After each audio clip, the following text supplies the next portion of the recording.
seja inscrito ainda e também curtir o vídeo aqui para ajudar a gente na divulgação do nosso trabalho. E, bom, o fundo teve início aqui em 5/8 de 2014, é um fundo bem antigo aí, está chegando aí próximo dos seus 10 anos aí, basicamente. A administradora é BTG Pactual, o público-alvo aqui é investidores em geral, a gestora é Capitana Investimentos, a classificação Ambima aqui é um fundo imobiliário, renda, gestão ativa, títulos e valores mobiliários. Então, esse fundo imobiliário aqui basicamente investe em outros valores mobiliários, é um fundo de papel, basicamente. E quais são as taxas do fundo aqui? A taxa de administração e de escrituração é de 0,10% ao ano sobre o valor de mercado, e a taxa de gestão é de 1,05% ao ano do valor de mercado, menos os custos de administração e escrituração. Não tem taxa de performance, são 31.782.000 cotas aqui esse fundo da Capitânia. E aqui o resumo do fundo. Então, o valor de mercado aqui estava em R$ 93,85 por cota, considerando o fechamento lá em 31/5 de 22.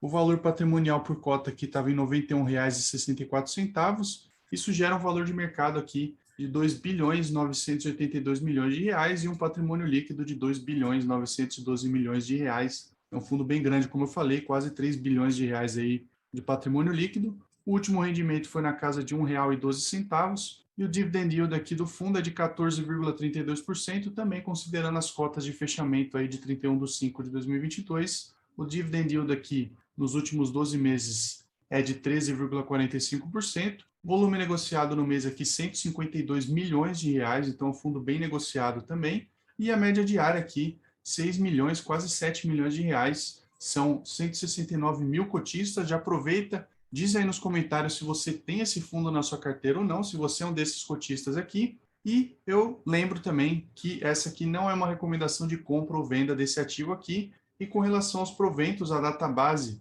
foi no dia 10/6, o pagamento dia 20/6. Então, aqui a gente teve R$ 1,12 por cota. A referência foi em maio de 2022. Essas foram as informações mais básicas aqui do fundo. E a gente continua aqui com mais algumas informações mais básicas, né, do fundo. Então, é um fundo de investimento imobiliário, né, um FII, constituído sob a forma de condomínio fechado, com prazo indeterminado. O objetivo do fundo aqui é proporcionar rentabilidade aos seus cotistas através da aquisição preponderantemente de ativos de origem imobiliária, conforme a política de investimento, e o fundo sempre distribui aos seus cotistas no mínimo 95% dos resultados auferidos apurados segundo o regime caixa, conforme consta em qualquer um dos outros fundos imobiliários que a gente vê em bolsa. E aqui o resultado auferido num determinado período vai ser distribuído aos cotistas mensalmente, sempre até o 15º dia útil do mês subsequente ao recebimento dos recursos pelo fundo. E para você ter direito a receber, você precisa ter essas cotas aí até o 5º dia útil anterior aí à data da distribuição de rendimento. Então, aqui um resumo sobre o que a gente vai ver nesse vídeo de hoje. Então, aqui o comentário macro do gestor, o comentário da gestão também sobre a alocação da oferta já 100% realizada e a manutenção da estratégia high grade, uma distribuição de dividendos aqui que a gente vai conferir como que foi esse resultado do fundo. Então, 131% do CDI, tá? Equivalente aqui, descontado o imposto de renda com alíquota de 15%. Dividendos acumulados nos últimos 12 meses de R$ 12,60, uma média aí de R$ 1,05 por cota por mês, versus R$ 6,06 aqui, centavos do CDI, equivalente no mesmo período. As movimentações da carteira, eles adquiriram 795 milhões em CRIs, a uma taxa de IPCA mais 6,64, que é um spread aqui de 1,40%, e venderam 668 milhões em CRIs a uma taxa média de IPCA mais 6,63%,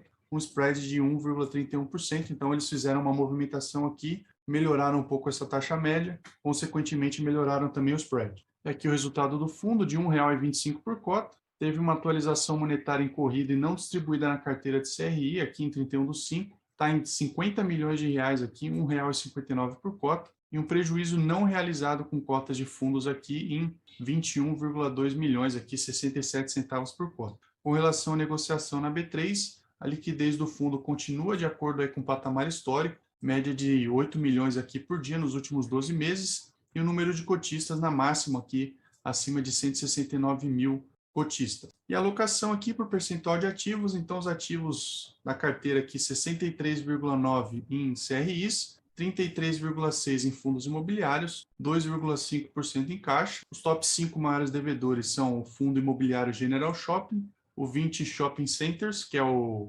VISC11, o HBR, Açaí e Fundo Imobiliário aqui GTIS Brasil Logística. E o fundo aqui está com 437 milhões de reais em compromissadas com CRI, que dá aqui uns 15% do patrimônio líquido. É uma alavancagem. Essa alavancagem tem um custo de CDI mais 0,77%. Não é um custo tão absurdo assim, mas a gente tem que levar em conta como que é montada essa carteira desse fundo para saber se vale a pena ou não essa alavancagem. E a despesa de juros acumulada e não realizada com operações compromissadas está em 14 milhões de reais aqui, uns 44 centavos por conta. Bom, com relação à carteira de crédito, o fundo possui 64% dos ativos divididos em 37 créditos, o segmento com maior percentual de alocação de shopping, com 37,1% da carteira, 23% do total de ativos aqui, e no total da carteira de crédito, 99,1% adquirido a IPCA mais 6,4% e 0,90% aqui por cento a CDI mais 1,5%, como eu falei, aquela alavancagem lá. Se você tem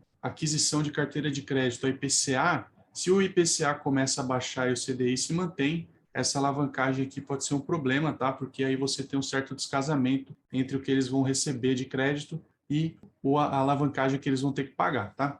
E a carteira aqui possui um duration médio de 6,6 anos, um spread médio de 1,64%, uma taxa nominal média de 14% aqui e um LTV médio de 58,6%, só para lembrar, como eu sempre digo, quanto menor esse LTV, melhor, certo? E isso aqui é considerando o consolidado de todos os segmentos. E com relação especificamente aqui à carteira de fundos imobiliários, a alocação em fundos imobiliários, então 35% em renda urbana, quase 36%, 23,3% em logística, 14,8% em lajes corporativas, as 5 maiores posições aqui, que é 12% do total de ativos do fundo, é o TRXF, GTLG 11, HBRH 11, VXXV 11 e VVPR 11, a exposição por tipo de risco, 45,3% contratos atípicos, 14,8% crédito e 38% aqui contratos típicos, 1,8% aqui de incorporação. Então é um fundo bem diversificado, mas ele tem uma certa alocação mais concentrada aqui em IPCA e não em CDI, não tanto em CDI. Bom, aqui o comentário do resultado do mês. Então, no mês de maio, eles liquidaram a 12ª oferta do fundo, 100% alocada já. O foco é aumentar a taxa média de aquisição dos papéis, reciclando a carteira em operações de mesmo perfil de crédito high grade. E isso aí é refazer o mesmo tipo de transação desembolsada pelo fundo em termos de risco, porém com uma taxa superior em função da abertura da NTNB. Além disso, eles querem continuar vendendo CRIs no mercado secundário, para abrir espaço para esses novos desembolsos, e eles destacam a alocação de 32 milhões aqui no CRI Galeria Bank, a IPCA mais 9,75%, que é a cota sênior do CRI de Home Equity, uma boa carteira de recebíveis, tá? Uma LTV inicial aqui de 23%, e mais uma tranche de 21,3 milhões do CRI Frio Peças, a um IPCA mais 7,5%, e eles têm um pipeline aí de transações acima de R$1 bilhão, com taxas entre IPCA mais 7% e 7,5%, que vão ser desembolsadas aí nos próximos meses. Eles acreditam ainda que hoje essa faixa de IPCA mais 7,5%, 7,75% seja o limite aí para transações realmente high grade. Então, acima disso, você teriam transações um pouco mais arriscadas, talvez aí um high yield com risco maior, só que com retorno maior também. E aí eles comentam aqui isso porque as mesmas geralmente financiam a aquisição de imóveis prontos de renda e estes têm sido transacionados a cap rates de 7% a 9%, fazendo com que dívidas a patamares acima dos citados acima não façam sentido ao comprador. E aqui a gestão continua que, sob a ótica de crédito, estamos cada vez mais convictos de que não devemos aumentar o risco e mudar o perfil da carteira. A gente viu isso aqui também com relação à gestão do MXRF11, eles não querem aumentar o risco por conta das incertezas que a gente tem visto aí no mercado. Então, tem uma certa confluência aqui com relação ao CPTS também.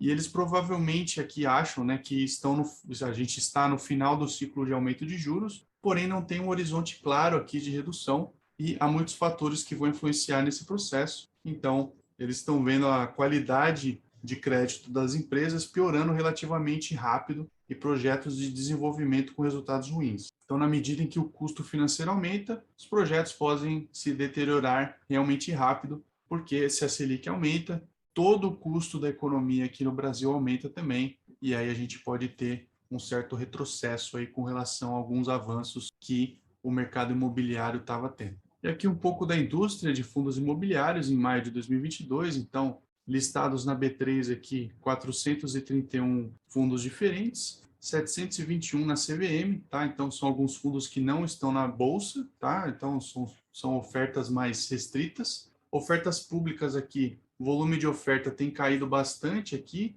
de 2021 para 2022, até porque a gente não está no meio do ano, mais ou menos, tá?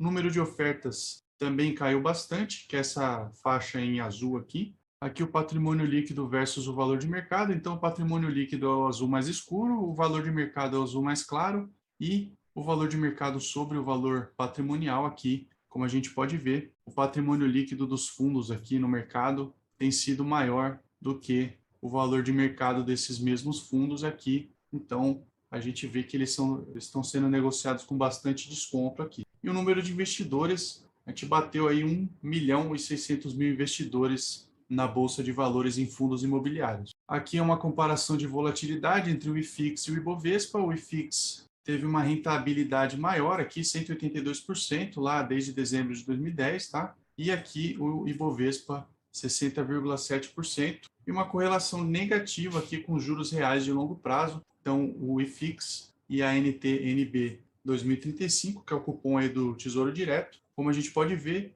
quando a NTNB está em cima, fundo imobiliário está para baixo e o contrário também funciona. Então, a NTNB aqui para cima, fundo imobiliário para baixo. E fundo imobiliário para cima, NTNB para baixo, aqui nos picos, pelo menos, é assim que tem funcionado, tá? Então, tem uma correlação realmente negativa aqui com juros reais de longo prazo. E o spread de risco aqui, então, quanto que os investidores estão dispostos a querer receber aqui para investir em fundos imobiliários, o spread realmente está bem acima da média aqui, tá? Então, a gente tem essa faixa e agora aqui a gente tem o spread atualmente aqui em 2022. E o dividend yield aqui do IFIX consistentemente superior ao juro real, então a NTNB 2035 também a comparação e o yield do IFIX aqui, como a gente pode ver, acima de 12%, enquanto que a NTNB aqui na casa dos 6%. Bom, e voltando aqui para o CPTS, então no dia 10/6 eles divulgaram a distribuição de R$ 1,12 por cota, pagamento no dia 20/6, e aqui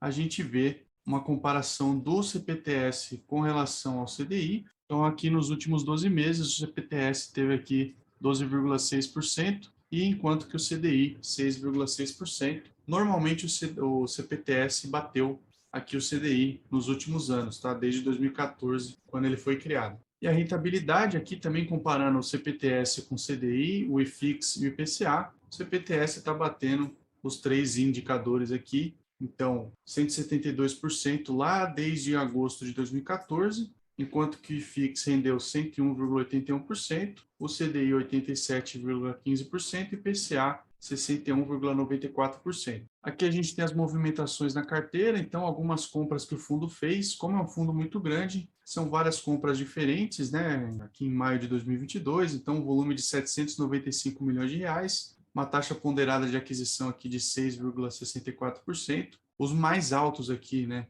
Na casa aqui dos 9,75, tá? Mas também não é nada muito absurdo, até porque se você for ver o volume aqui, dentro das negociações do próprio mês, chegou a 4% só esse CRI um pouco mais, uma taxa ponderada um pouco maior, digamos assim. E aqui a carteira de crédito, as parte das vendas, né, a ponta das vendas aqui, então foi um volume de 667 milhões de reais, também uma taxa ponderada aqui de 6,63%, todos eles abaixo aqui dos 8,5%, né, o mais alto aqui estava em 8,5%, gerando um resultado aqui de 20 milhões, quase 21 milhões de reais. E aqui com relação aos fundos imobiliários, então, as movimentações da carteira de fundos imobiliários, teve algumas compras aqui, do VXXV11 via oferta 476, MCCI 11 no primário, HBCR 17 via oferta 476 e algumas vendas aqui, SADI 11, TRXF 11, GPPA 11 e GALG 11 também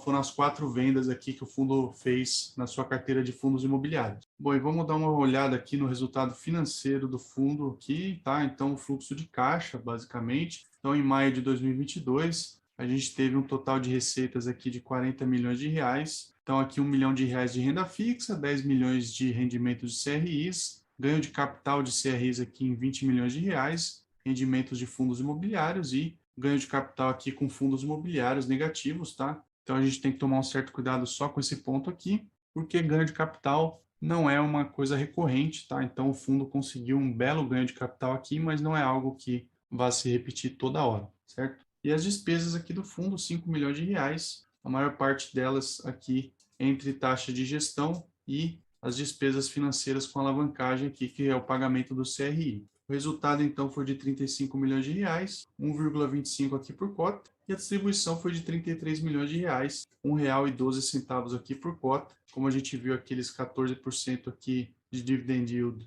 a cota de mercado e 13,44% aqui a cota de emissão, um resultado acumulado de R$ 1.975.000, ou 6 centavos por cota. E aqui vamos dar uma olhada na alocação do fundo. Então, por segmento, logístico industrial 20,9%, outros fundos imobiliários 33,6%, shopping 23,7%, varejo 12,3%. E aqui a gente tem umas posições menores, liquidez, educacional, residencial, hospital e comercial. E aqui a gente tem a exposição por devedor, né, o risco principal, então 33,6% em fundos imobiliários. A gente tem alguns outros fundos imobiliários aqui que são devedores via CRIs, tá? Então, o fundo imobiliário General Shopping com 6%, 20 Shopping Centers 5,1%, HBR 5%, Açaí 5% e o fundo imobiliário GTIS Brasil Logistics aqui com 4,4%. A gente tem alguns outros devedores aqui, como a gente pode ver. Então, a Via Varejo, JSL, o BRML,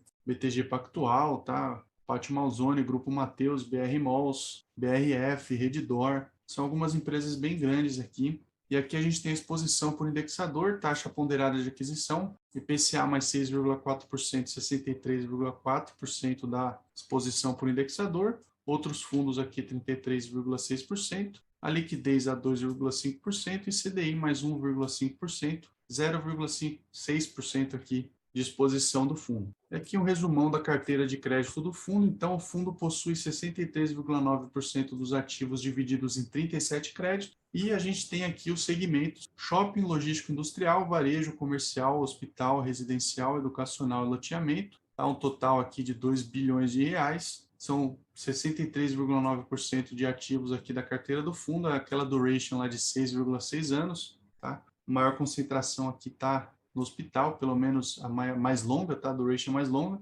e a mais curta aqui, no loteamento. A taxa ponderada de aquisição 6,4%, a maior loteamento, e a mais baixa aqui, como a gente pode ver, educacional. A taxa MTM aqui, inflação, também 6,92%, mais alta continua sendo loteamento e a mais baixa continua sendo também o educacional. E a gente vê aqui as LTVs também, certo? As taxas nominais e os spreads aqui de cada um desses segmentos da carteira de crédito. Bom, e aqui com relação aos fundos imobiliários, então a exposição por tipo de risco, certo? Então crédito 14,8%, típico 38,03%, incorporação 1,83% e atípico 45,35%. Os segmentos aqui, a maior parte é renda urbana, 35,93%, logística, 23,27%, lajes corporativas, 14,78%, e outros fundos aqui, FOFs, residencial, hotel, agronegócio, shoppings, híbrido, e fundos de CRIs aqui,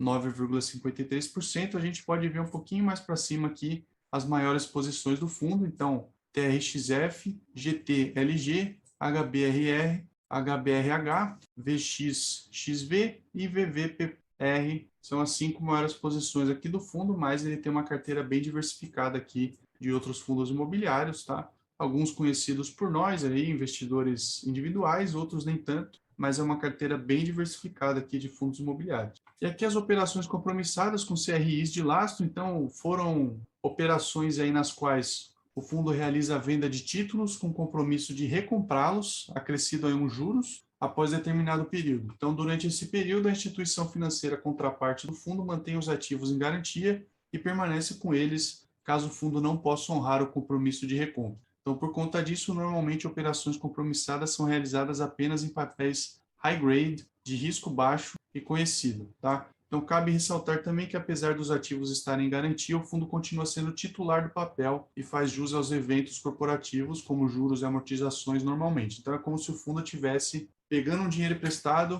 dando esse CRIs como garantia, caso ele não pague esses juros aí e o principal de volta, mas o fundo continua sendo dono desses CRIs. Então, através da utilização dessas operações, o fundo pôde captar recursos para dar continuidade à estratégia da gestão da recomposição do portfólio a taxas mais altas sem aumento do risco da carteira em um momento oportuno. E aqui a gente vai ver uma tabela, a coluna despesa acumulada aqui. No caso das operações em andamento, considera qual é a despesa acumulada que o fundo possuía no fechamento do mês e o saldo, qual o saldo da operação no fechamento do mês. Então, a coluna de haircut representa o quanto de desconto foi concedido no valor da garantia lastro da operação, ou seja, quanto que o valor dado em CRIs foi descontado em relação ao valor captado pela compromissada. Então, de forma simplificada, 50% de haircut significa que para cada R$100 dado em garantia, o fundo recebe R$50 de caixa da instituição financeira contraparte da operação. Então, aqui abaixo a gente tem as operações compromissadas encerradas no mês,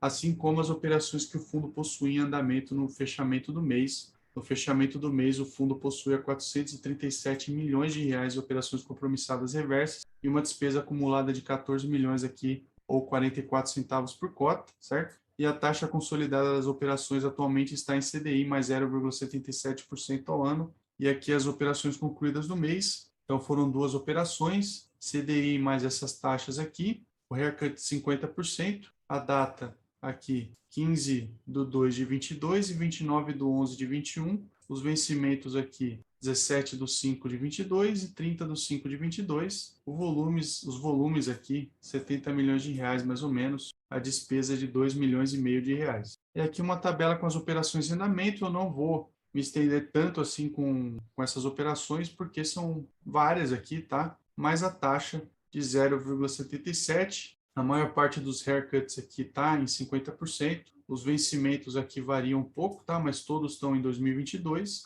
e o volume aqui